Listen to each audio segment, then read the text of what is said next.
Hey guys, it's Tiffany Riley, and this is my 11th year here on YouTube. I cannot believe it's been 11 years since I've been here on YouTube and since I started this channel. Well, it's been a crazy ride. So I remember back in May of 2010, yes, literally a whole new decade, literally over a decade ago, I started YouTube. I remember when I started this channel, I wanted it to be famous. I wanted to be like this next big star, this big vocalist, this big singer, songwriter, etc. Of course, I was just an insecure, shy teenager at the time. And here I am 11 years later, getting to do what I love to do, which is, showing hauls, makeup tutorials, vlogs, basically what every other YouTuber does, basically, is what's going on. With that being said, to celebrate my 11th year here on YouTube, I'm going to be talking a little bit about why I rebranded from Tiffany Riley Official to The Imperfect Rose. There is a reason why I transitioned, or rebranded, I should say, rebranded from Tiffany Riley Official to The Imperfect Rose. If you don't know the little backstory,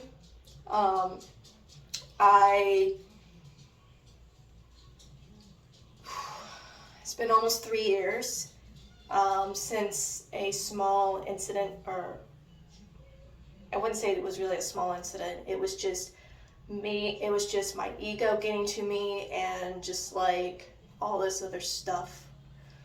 But I was agnostic at the time, so I didn't really know any better. Basically, okay, so first of all, I'll share a little bit of that, about my truth, I guess you can say. Yeah, I guess you could say this is my truth and everything like that. So here it goes. So in July of 2018, someone had taken a photo and from my then private Instagram and posted it to their public Instagram. And they started bashing me and everything. Their partner started bashing me. Of course, I was in love with their partner, which was a huge mistake. But hey, you can't help, I've always said you can't help who you love, but you also can't mess with someone's free will either. So it's their decision, not yours. My mistake, however, was declaring my love for them, for this person, not the toxic person that I was talking about, but the other person, publicly on social media. That was my mistake. I should have privately messaged them and said, hey, I just want to confess my feelings for you. I want to say that I truly 100% love you. And of course, if they came back, which they never did, came back with saying, I'm flattered, but unfortunately, I do not have feelings for you. Whether they could have said in this moment in time, or I don't have feelings for you whatsoever. And I would appreciate it if you would just, I quote, love me and let me go. Basically to set them free. I should have just privately messaged them and, should have done that instead. But again, I didn't. And I paid the cost for it, unfortunately, and everything. And there was tons of hate accounts, people saying I should, kill myself, people saying I should go die, that I'm worthless, this, that, and the other, that this person will never love me because I'm ugly. This person even said himself that I'm ugly, and that loving him was a crime, which I will say this. Love is not a crime. As someone who is pansexual and non-binary, you get to love whoever you want to love, but again, free will. It is your free will to love whoever the frick you want to love. Love is not a crime, because if it was, the God of the universe wouldn't have sent his son to die on the cross. And of course, and that's actually the same year, a month later, that I became a sex-positive journalist. Now, the reason why I did that is to help me recover from sexual trauma that I have suffered during my senior year of high school. And I still struggle with it, even though it's been 6 years since my abusive ex has done it. I don't know where he is. I don't want to know where he is. He's out of my life, thank God. I'm healing from it. And all of that. All of these events led up to Faithful Day. December 13th of 2018, I don't really remember much. I just remember the trauma, unfortunately. I do remember that I was with my roommate that I live with. My roommate and her dog. We were going for a bi-yearly checkup. And I remember someone had posted something saying, you should die or something like that. And I remember making a video on Facebook. And looking back at it, it was a cry for help. And I wish to God someone had heard me, because I was in a lot of pain. And if someone had heard me and messaged me and saying, hey Tiff, what's up? I saw the video. What's up? I'm here for you. Instead of someone telling me to call the paramedics, go to the hospital, and ended up me getting abused by the authorities and the hospital staff, and being forced against my will to go to treatment, which I almost died in the back of a police van. And I remember just literally in handcuffs. I remember looking up at the sky, the dark sky, the night sky, and the hospital staff gave me something. I wanted to know what it was, but they wouldn't tell me. I remember looking up at the sky and said, God, if you're real, come save me. And I blacked out. Didn't see fire or anything. It was total darkness. And then it was this bright light, and then a hand coming down and reach for me. And then I heard one of the police officers say, we're here.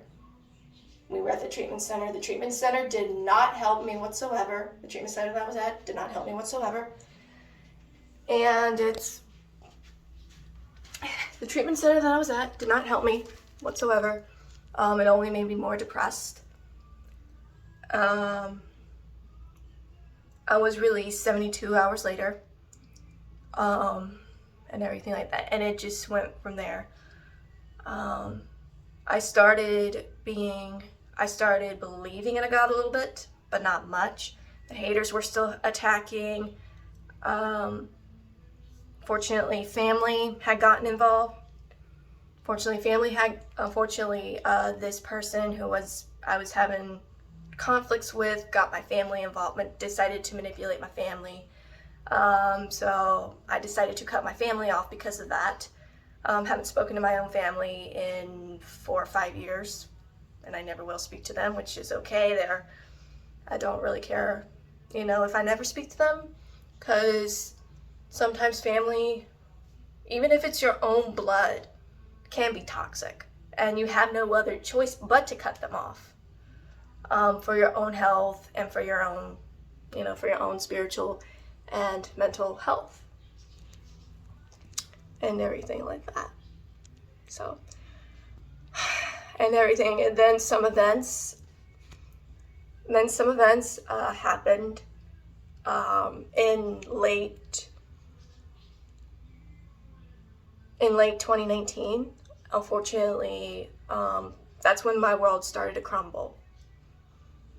My dad had just found out he lost his job, and we were doing everything we possibly could. He tried his best to get a new job after being laid off, after being yeah, after being laid off. But he couldn't. He was up there in age already. He just couldn't do it. So we had no choice but to move. The rent was so high, and there was no way we could pay the rent and get food at the same time. So we had no choice but to move. We moved to our roommate's mother's house. And that was when, and even the trolls still attacked. I remember this one comment said, how do you feel, kind of like bragging, out of a really toxic ego way. How does it feel? No. How does it feel knowing that the baby you wish death upon is now alive? It's kind of like that comment was kind of a bragging towards way, trying to make me feel bad. Looking back, for one, you should never wish death on the child, which is something I do regret, because now I possibly can't have any, which is, I can always adopt, no biggie. But then again, I don't even know if I can or cannot, A lot of women who want children do have health problems, and they end up conceiving anyway, so who knows. But my hair was cut really, really short. It was kind of, I guess, up to here. It was really, really short. And I hated that look so much. I'm glad my hair it's not really that short, but it's short. I always like to keep it in a pony. I always like to keep it up, especially during the summertime. But y'all will see me do it down, and everything. So we lived there for a couple of months, so we lived there only for a short period of time. And then we ended up moving to my grandmother's. And that was where all hell started. My grandmother is super religious. She will talk about her religion and her God nonstop. And I tried my best to deepen my relationship with Jesus. I got baptized I said yes to Jesus on November 10th of 2019 was when I said yes to him. So it's been over a year. I tried my best, but something in my spirit was like, this is a cult. You're in a cult. You need to get out. And that's actually when and one night, out of the blue, my grandmother was playing the piano, and she said, I'm not going to go to sleep. I'm going to keep playing the piano for my God. And that's something clicked. Tiff, you were raised in a cult. You were raised in a cult. And I was looking back at my old videos from when I was at my grandmother's house, and one of them was the room tour that I did. And I even regret some of the stuff I said in that video because of the amazing stuff that I do now. Yeah. And so my grandmother, because of our different lifestyle, decided to kick us out. We had at this point, we were like, where are we gonna go? Where are we gonna go? We're gonna end up on the street. Where are we gonna go? Our roommate decided to take us in, and that's where we are today.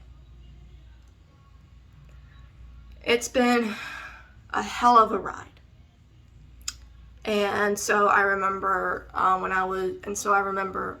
like, I am going to rebrand myself. Throughout this time that we've been living with that my parents and I have been living with our roommate, I did some spiritual growth and thinking. And I remember buying a bouquet of roses for, myself and everything. And I said, I'm going to rebrand myself. I'm going to do a whole different me, a whole different shift. I'm going to rebrand myself to the imperfect rose. Roses are actually my favorite flower. Not to mention to me, they're very sacred. Because there's a quote that I go by: to have a rose, you must respect its thorn. the thorns actually protect the rose from its enemies. If you even try to pick up a rose, the thorns will prick you. That's why I say to have a rose, you must respect its thorn. And it's one of God's fragile yet strong creations. I got so that's where, the rose part came from. The imperfect part came from me accepting my imperfections, my flaws, knowing that I'm not perfect and never will be, even though I have been a perfectionist most of my life. So that's why I named myself, so that's why I rebranded to the Imperfect Rose. Even though I am not a brand, I am a human being. I'm Tiffany Riley. That's what I'll always be. Even though my brand is the Imperfect Rose, I am not a brand. I am a person. And that's what I will always be, is a person, despite my brand. So that's kind of a little bit of the story of the background of what happened. As you can hear, is a little bit triggering, especially with Faithful Day. But I hope that it will help someone down the line, whoever sees this, to know that you can get through difficult times, that you can get through hurt, that you can get through hell. There's a quote that goes, God gives his toughest battles to his strongest soldiers, and that cannot be any more truer than it is. So yeah, that's my little story, and of course my celebration of my 11-year anniversary here on YouTube.